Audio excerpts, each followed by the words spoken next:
All right, we're back here on the Sort of Sports Podcast, episode 143. And I wasn't even planning on recording an episode. Obviously, we got the men's and women's Final Four this weekend. Already put out 3 episodes this week. Do you really need to hear from me again? The answer is probably no. But some news came out within the last couple days that two things that really stood out to me that I wanted to talk about. First one is significantly.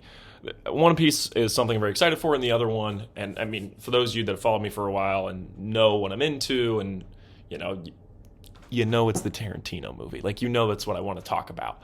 But I actually want to save that for later because the bigger piece I kind of want to talk about was on April 1st, about when it was 11:30 at night. I was going to the bathroom, and I just pull out my phone as I'm walking to the bathroom and glance at it, and I see that Val Kilmer passed away at 65, and it was just it really kind of hit me because I'm starting to get to the point where I have watched these celebrities, and I don't know how to say this. Let me say it like this. I remember when Stan Lee died, I was like, oh, that's sad. And I was, really liked Stan Lee a lot. I still do to this day. Big Stan Lee fan. Always have been ever since I was younger. But in my mind, Stan Lee was always old, right? Like, he was an old man. So when he passed away, I'm like, well, he's in a better place. Val Kilmer never felt that way. And I'm starting to get to the point where I've been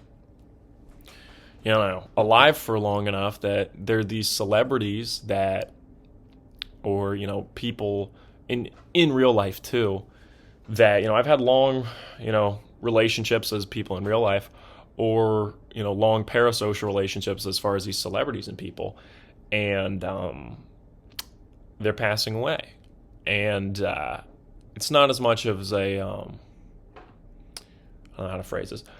I guess I'm not recording this podcast to be like, oh, boo-hoo. I'm not trying to make you cry. It's not what I'm trying to do. I guess I'm not trying to make you sad. It's more so just, Val Kilmer is an actor that I feel like has impacted me and has given performances that will always stick with me. And so I guess out of respect for him and his legacy, I kind of wanted to speak upon it. And Gene Hackman had this with me too. I mean, I've watched Hoosiers ever since I was a little kid. I always considered it the best basketball movie. I still do. I think it is the best basketball movie ever made, and I think Gene Hackman's a huge part of that. I watched a lot of Gene Hackman when I was younger because he was in when I was younger, 2 movies that I could watch that were like a little more adult, I would say, were Hoosiers and Superman of Christopher Reeve. And I loved those movies because I loved watching Superman 1 and 2, and I loved watching Hoosiers, and Gene Hackman's a big part of all those. And I'd say part of the reason I'm probably such a big Superman fan to this day is from how much I watched those movies. And I really love Lex Luthor. I always have. I always thought he's been a great villain. And I don't think Gene Hackman is the definitive Lex Luthor, but I think he just had so much fun in that role, and in a role I think goes understated. I think he was really great, and obviously he passed away in the last couple weeks too. And so I think both of these hit me because we're getting to a point where I'm like, these are actors I grew up watching heavily, and when someone passes away, you want to remember them for the great things they did. And I think these 2 actors both, I think, really impacted me in their performances. And to speak to Val Kilmer, I think the big thing with him was first time I watched it, I just thought Iceman in Top Gun was like one of the most fun characters I've seen in a movie, maybe ever. Just the whole chomping on the gum, and he was a good guy, talking about Goose, and the whole volleyball scene. Like, it's just such a fun movie, and Iceman to me is my favorite part of Top Gun every time I watch it. Rick Rossovich, close second, but Iceman is the best. Val Kilmer just completely bought into a role that he could have just phoned it in for. Like, Val Kilmer, I think, is vastly overqualified for the role of Iceman, but he makes it something so unique and so special. It always stuck with me. He didn't have to do all the little things he does as Iceman, like the hair, just everything he does as Iceman um, is perfect, and it's endlessly entertaining, and it's a role that I've made jokes about, I've impersonated, and I probably always will, and it'll always stick with me. And Val Kilmer to me will always live on through the roles that he's played, and the biggest one for me is Iceman. The crazy thing is, my mom texted me last night, and we were talking about Val Kilmer and remembering him, and I was like, well, he'll always be Iceman. He'll always live on in my mind as Iceman. And she's like, well, for me, it's Doc Holliday. And I was like, yeah, I mean, that's a completely valid point, too. And I think for a lot of people, it'd be his role in Heat. I think for a lot of people online I saw really love his role in Kiss Kiss Bang Bang. I mean, for some people, he's Batman, right? I actually think he's kind of an underrated Batman. And I don't think he's in that upper echelon, but we've talked about it before. Quinn and I, a couple years back, talked about Batmans and ranked all the actors. And I'm a big Val Kilmer fan of Batman. I think he does a good job. And I think he was an actor that he's just one of those guys who just always gives 110% effort no matter what he was in. And that's why I think Iceman sticks out so much to me. It's because he didn't have to go that hard as Iceman. Like in the movie about the Doors, right? I get why you're going 110%. I get it. But Top Gun? Like, I really like the first Top Gun. I do. I think it's great. It's a classic 80s movie. But it's also a classic 80s movie. I don't think anyone would say it's, it wasn't getting any Oscar noms. So you get what I'm saying here? And he still gave maximum effort. And I talk about Bradley Cooper a lot ever since I've had my Bradley Cooper renaissance and become a massive fan of his. But the other day, one of my best friends wanted to watch War Dogs. Really likes the 2016 Todd Phillips film starring Jonah Hill and Miles Teller. And Bradley Cooper shows up in it for probably 5 minutes, maybe 10. Yeah, probably 5, honestly. Not in it very long. Oh, Ana de Armas, also in it, one of her first roles. Well, not one of her first roles. I take that back. One of her first, big roles. She'd been acting for a while there at that point. But, as far as, a big American-made film, this was one for her. But, we were watching War Dogs, and Bradley Cooper shows up. And I didn't realize Bradley Cooper was in it. I think I forgotten that Bradley Cooper was in it, right? And Bradley Cooper rolls up and gives a great performance. He's awesome in it. And then he just leaves the movie. And he shows up back at the end. And afterwards we were talking, and RJ and I always talk about the hell yeah actors. The actors that are never in the biggest roles, but as soon as they're, you're like, hell yeah, they're here. Right? Giancarlo Esposito is one that people frequently throw out there. To me, your big ones for this, Stanley Tucci and Philip Seymour Hoffman are two of the biggest ones for me. Hardly ever are they lead roles. But when they're in a movie, you're just like, yes! Philip Seymour Hoffman's in this? Or, yes! Stanley Tucci's in it? Those are some... Woody Harrelson, another one. Woody Harrelson's not usually the lead, but whatever he's doing, he's great. And Bradley Cooper's kind of that way, but he's too big of a name. Bradley Cooper can be the lead, but Bradley Cooper can also just roll up in a movie, give an excellent performance, bounce. Or he could be side character in the movie, give an excellent performance. He's like, but no matter what, you always want Bradley Cooper on the team. I'm like, yeah, Bradley Cooper is a guy, and if it's we're doing a sports thing, right? If we're doing a sports type reference to it, it's very rare that you have a guy like that I think basketball is one most likely you can get one. I'd say maybe Tim Duncan, right? Where Tim Duncan had periods where he was the best player on the Spurs, and then he had times he was the second best player, but he was still able to affect the team and be successful. And I think it's a special quality.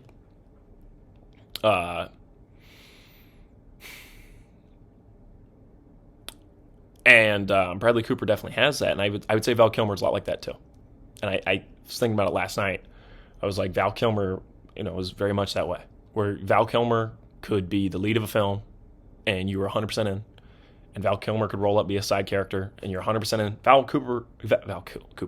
Kilmer could be in the movie for 5 minutes, and he's probably some of the best 5 minutes of the movie. And that's a really special quality, and that shows a dedication, I think, to his craft and a desire to be great. I think is really special, and not all. I don't think all actors have that. I think that was what was really cool about Val Kilmer. It felt like every time I saw him in something, he wanted to do something interesting, and I think that was special. Yeah, I've never seen a bad Val Kilmer performance. I'm sure there is one out there, but and then it's also just a sad story because the cancer he had and having to get his vocal cords removed. He fought that, and now has passed away. And I mean, I just think that's a really, really hard way to go. I don't think I need to go any deeper into that, but obviously he had his documentary come out a couple years ago that he worked on called Val. So if you are interested in that, I think that's definitely going to get some push now, which is good. I mean, I heard good things about that. I did not watch it. I mean, it's one of those where it's like, I feel like I would get a lot out of it, but that'd be a tough watch. Like, it really would, because that's hard and that's upsetting, But I wanted to state, Top Gun Maverick, I think, is one of the best blockbuster films we've had in a long time. I think Top Gun Maverick is so damn good. And the other day, it was literally last weekend, this is why I'm such a big cable television fan. I'm watching Duke Game ends. What am I going to watch next? Flip around the channels. Paramount Network is running Top Gun Maverick. We're about halfway through. We are right at the scene where Maverick is told he's off, he's not teaching them anymore, and then he goes out and flies it himself and shows them that he's got it. One of the best scenes of the whole movie. And it's like, this is why I love cable television. This is why I think cable should never die. Because there is something special about, this movie's on. Because I wouldn't have said, let's watch Top Gun Maverick. I wouldn't have said that. I just wouldn't have thought of that. But once it was there, I put it on, and everybody was there. There was me and 3 other people there. Everybody was locked in. Everybody was paying attention. The conversation kind of died down because everybody was pulled into the movie, because that movie is so good. Top Gun Maverick is so good. There's a reason it was such a big hit in the theaters. It's an instant crowd pleaser. My grandma likes it. My girlfriend likes it. I'm sure my little cousins would like it. Like, it appeals to everyone. It's really a special film, and I think part of the reason it works so well is because it's not just Top Gun 2. It's doing something new. It's doing something different. I think the only thing that's really comparable to it is Creed, but even then, it's taking itself more seriously than Creed is, and it's taking something, I think, I wouldn't say more outrageous, because Rocky IV is pretty outrageous, but it's taking itself even more seriously than Creed, and Creed takes itself pretty seriously, especially the first one. But I think what makes it special is it's not like you see Iceman and it's, they're rivals and, we know how this goes. Like, kind of like Cobra Kai, right? Like, I really like Cobra Kai. But Cobra Kai is very much a sequel to Karate Kid and what it's doing, right? And it plays off what you expect. But there's some moments it takes itself more seriously, but for the most part, it's not. It's very much a sequel to Karate Kid. And as soon as Top Gun Maverick goes to the scene where he visits Iceman, and, he's typing, and they have, the interaction they have, and it's really Val Kilmer, and he's really there, and then he passes away, and you can tell, it really, really sits with Maverick, and then Maverick has to go on his last mission. That's a powerful scene. Both his passing away and when they talk to each other. And I think one of the most, famous scenes from that movie is the scene between him and Iceman. I think for good reason. I think that scene is really well done. And it's because it's real, right? Like, Val Kilmer really does, or really did have that with the cancer. And so it rings true, and it's powerful because it's real. And I think the decision to do that makes that film just go to another level emotionally. And I think that's a special scene. And I think in a very special movie. and for that to be one of the last times we saw Val Kilmer is, I think, special. As a role that in 1986 was a role that he gave max effort into, and it's just kind of a outrageous, fun, over the top movie that I love and many others love. And then you go down the line nearly 40 years later, and he's delivering like a really powerful scene. I think sticks with a lot of people. Like, it stuck. I mean, that movie sticks with a lot of people for multitude of reasons. I think that's a big part of it. I think that's one of the scenes in that movie that show that it was on a whole other level. And that's why I got the Best Picture nom, right? But, no, Top Gun Maverick, special film. But overall, I mean, the big piece here is that Val Kilmer was a special actor. And I think a talent like him has to be remembered. And I think there's a lot of people that can remember him for a lot of different roles. And to me, that's special. He's not just one role to people.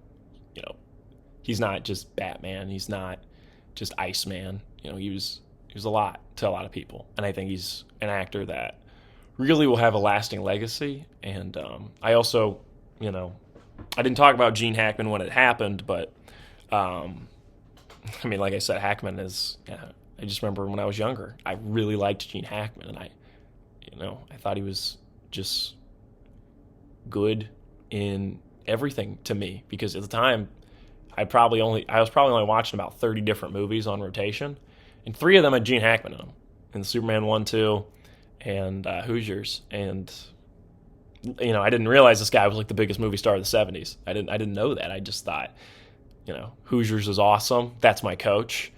And I thought he was a great Lex Luthor. But 2 actors that we've lost that I think both of them will be remembered for a long time because they were truly special talents. So maybe I should have ended with that. That was pretty heavy.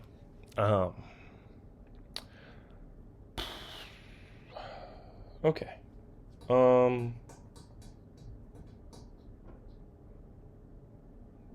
I don't really know what.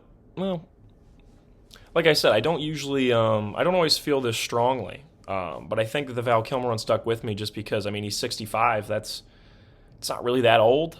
And I think that scene with Top Gun Maverick just came to my mind. And I think it really stuck with me. And I really liked him as Iceman. So, yeah, I didn't realize this would affect me. I mean, I knew I had enough to come on and record, but wow. Okay. All right. Okay. Let's shift gears to what I thought was an April Fool's joke. I see that David Fincher is going to be working with Quentin Tarantino, 2 of my favorite directors of all time. For those of you who don't realize, Quentin Tarantino is my favorite director ever. Not even really close. And then after that, it's like Spielberg. Is Big Daddy David Fincher up there?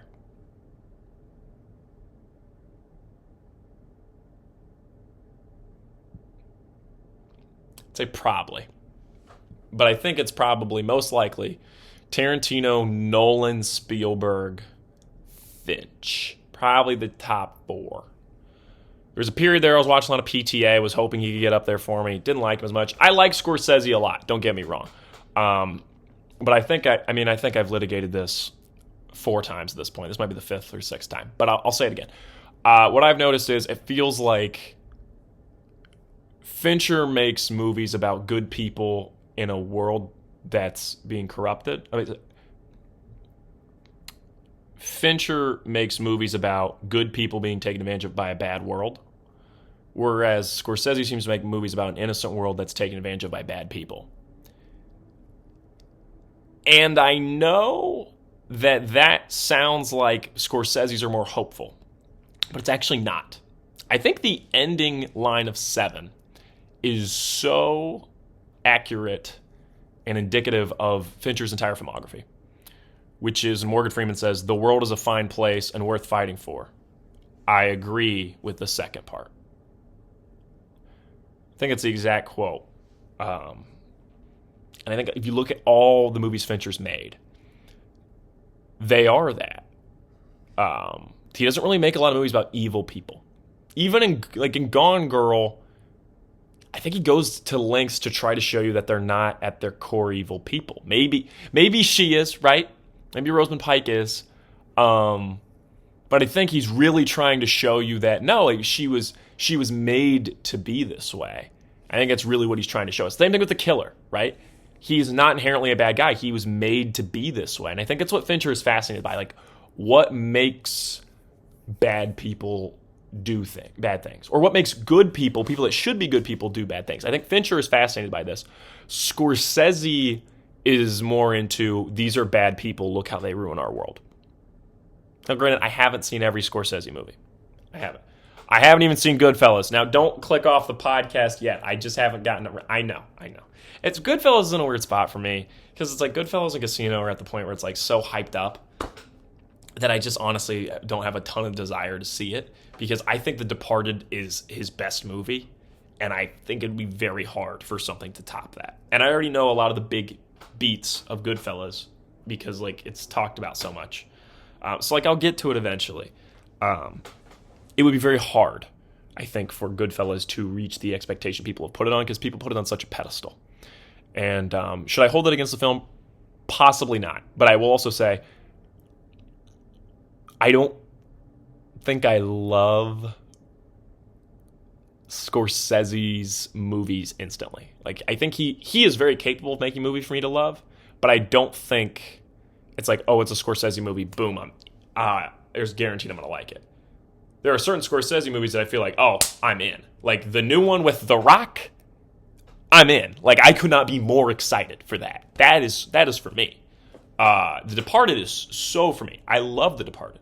But I was excited for Killers of the Flower Moon, and then it's just like, I'm like, yeah, this is really well done, just not for me. I don't think it's bad. I don't. But it wasn't one of the best films of 2023 for me. It just wasn't. I think he's one of the greatest directors of all time. I wouldn't question that. He's got some movies I really like. But some of his big hitters haven't all worked for me. I think I would like The Irishman. The Irishman seems up my alley, I gotta say. I think that one would work for me. But I gotta get through Goodfellas, Irishman, Casino is kind of the last big ones I gotta hit. And there's obviously a lot of movies. He's made a ton. But back to the Tarantino talk. But Quentin Tarantino is my favorite director of all time, and I must say, I have gotten a little annoyed with the only 10 movies thing. Because as somebody who's watched a ton of Tarantino interviews, I completely understand it.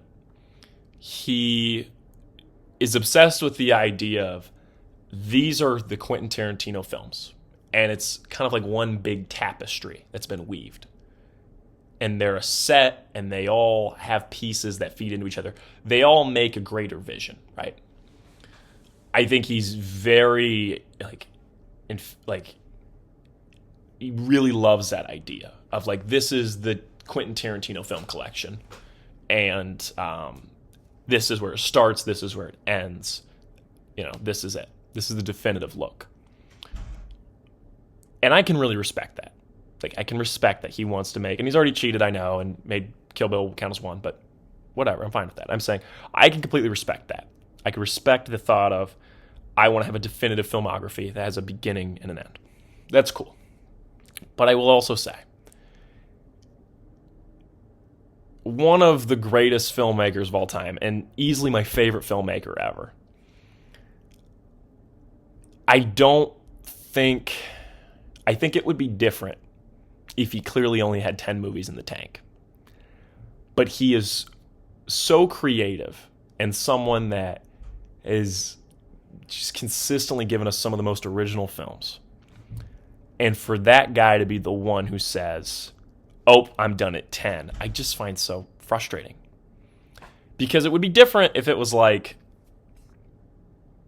I don't even know how to describe this, but like, let's say Quentin Tarantino, every one of his movies was a part of a greater series, right? It was like Star Wars. And he was like, I'm only making 10 of these. That would be different because it is a story in mind that he only wants 10 pieces of.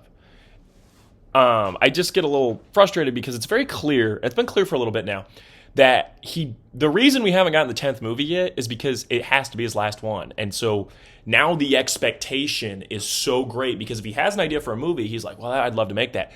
But that is it really worth my last movie being that? Like, he's kind of like shot himself in the foot with this obsession with the only 10 movies rule. I mean, I already have an out for him. Just say Jackie Brown doesn't count because it's adapted. Now, I love Jackie Brown. I think it's one of your... I don't know why I'm speaking to him directly now, but I am. I think it's one of your best movies, Quentin. But, you could always use that excuse. He bought the rights to do another Elmore Leonard adaptation, 40 Lashes Less One. And I think he would do it if he wasn't... We're actually getting less movies from him because he's obsessed with the 10-movie idea. Because if he didn't have that, right, and he was just going to make movies until he dies, or until he wants to retire, which is probably when he dies, as he's such a big film guy, I'm sure he would just want to continue to crank, right? I think we would probably have 2 to 3 more movies from him by now, because he wouldn't be like, well, I can't do that, it has to fit within... And I just think as somebody who likes to make stuff, like I really enjoy doing this podcast, I really enjoy making my skits, I feel like if you want to do something, you should just do it, right? I already put out 3 pods this week, and I really felt the need to want to do this one, so I did. And like I said, I completely respect it. I think it's really cool. And this may be me being a greedy fan. But I'm also like, I think it's going to be a shame when he's 80, and it's like, yeah, we only got 10 movies out of him. And he was clearly a super creative mind and just had these really cool ideas. But, he wanted to make sure we only got 10. And I like I said, it's cool. I get it. I respect it. But it's also like, what are we missing out on? What else could have been made? That's my thought. But my hope was that he would eventually say, okay, my hope is his out, and this is still on the table, of course, is that once he makes a 10th movie, he's going to start writing TV shows or he's going to start writing books. That is my hope. Now, it was very clear that Quentin Tarantino wanted to make a sequel to Once Upon a Time in Hollywood. It was very clear. A lot of the interviews he talked about, I have ideas for these characters. Like on Twitter, he announced that like Rick Dalton, the fake actor, passed away. Like he clearly, fictional actor, not fake, but fictional actor passed away. He clearly really cared about this world he crafted and these characters a lot. Like he really likes Once Upon a Time in Hollywood. A movie that realistically I think a lot of people love and maybe could have been his 10th. Maybe, right? I think the movie about Hollywood would have been kind of poetic to be Tarantino's last. Just a thought. I don't know. And the movie Critic, I was very excited for. And then obviously that got canned. I think a big part of it is because he's concerned about, could this be my last movie? Is this good enough to be my last? And you started hearing that the movie Critic was kind of interjecting with Once Upon a Time in Hollywood. Like maybe they're going to cross. It might be in the same world, might have some of the same characters, right?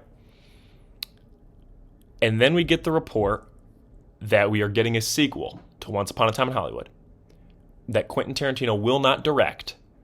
It'll be on Netflix, and David Fincher is the director. So many thoughts here. First of all, Netflix? Tarantino loves the theater experience. He's very big about that. So putting it on Netflix is a big surprise to me. I was very shocked by this. Especially he gave that one interview. It's like, what even is a movie anymore? Is it something you just put on while you're on your couch? Like, very surprised by this. And I'm really hoping that the 10th movie has to get a theater release. Like, I really hope he's not going to do the 10th movie on a streamer. But I get why you go with Netflix because Fincher basically has like a blank check deal with them. But that's the most interesting part of all this. Because I know Quentin Tarantino really likes David Fincher. I knew this. It's funny because he's a big fan of, like, clearly Scorsese. And then he's friends with Nolan, and he's friends with Fincher.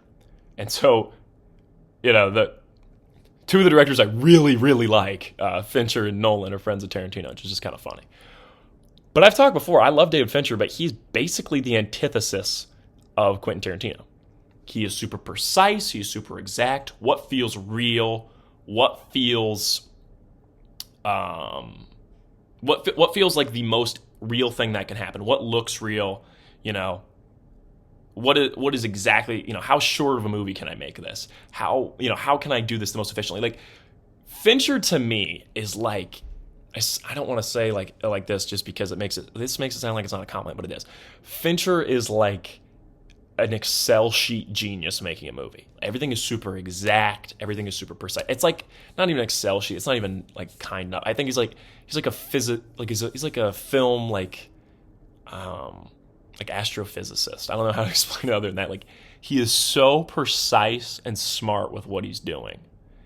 And that's why I think The Killer was such an interesting movie for him. I don't think The Killer is incredible. I think it's good. And I think it's interesting for a filmmaker who's obsessed with perfection making a movie about a man who's obsessed with perfection. It was very meta and fun to me that way. Tarantino is not that. Tarantino movies are bloated. Tarantino movies are self-indulgent. Tarantino doesn't care about what's real. He cares about entertainment.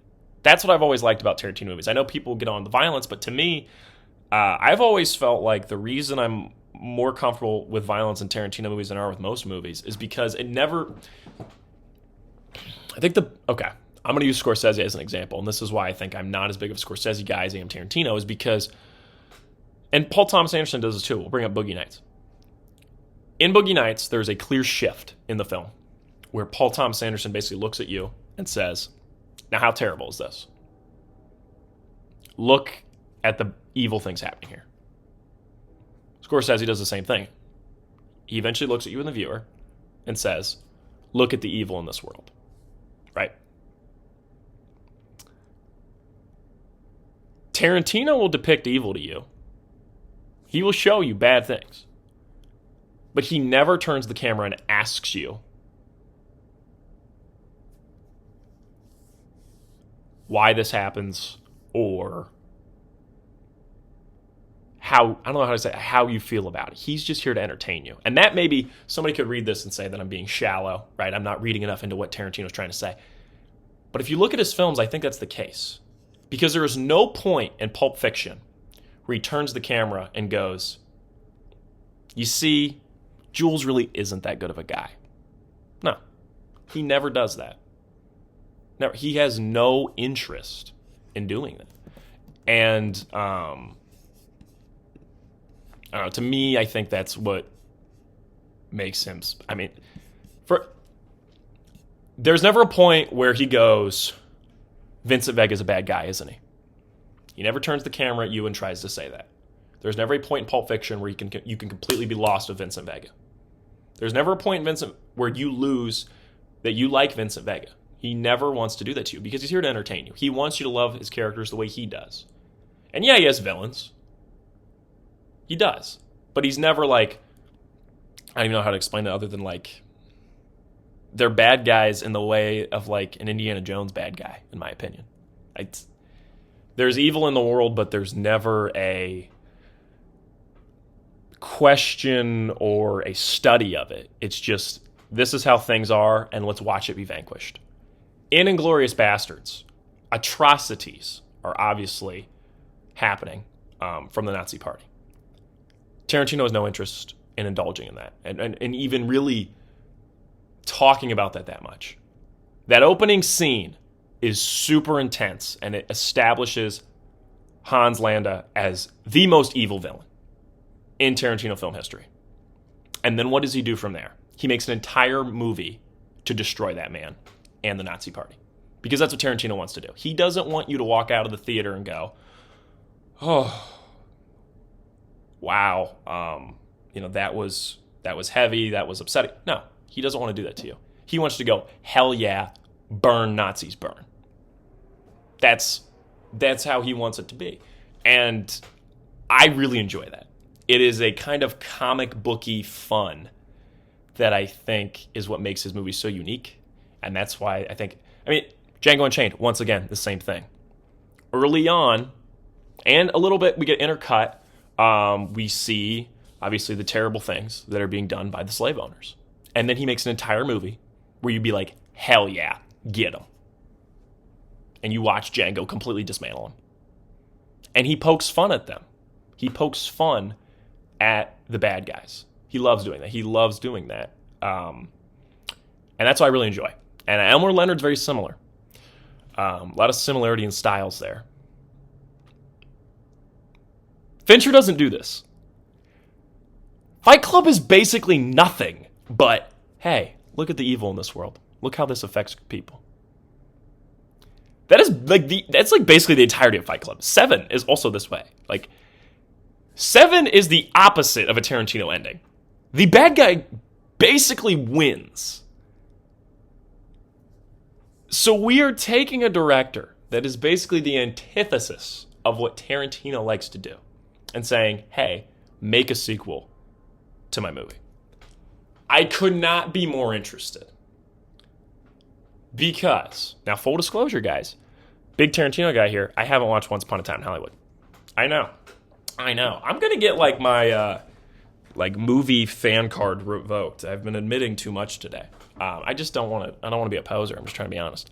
You're like, why? You're a big Tarantino guy. He's your favorite director. You haven't seen all his movies. I understand that. It's not even that many. How did you not get them all? I understand. Let me.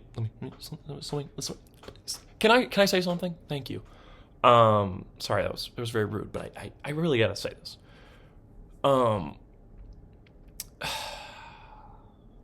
When I first started watching Tarantino movies, I kind of blasted through some. Like early on, I watched Django, then I watched Pulp Fiction, then I watched Inglourious Basterds, and then I was about to watch Reservoir Dogs, and I was like, wait. I gotta slow down. This guy doesn't have that many movies. If I burn through them all, I will be out. Because he's only making one more. So,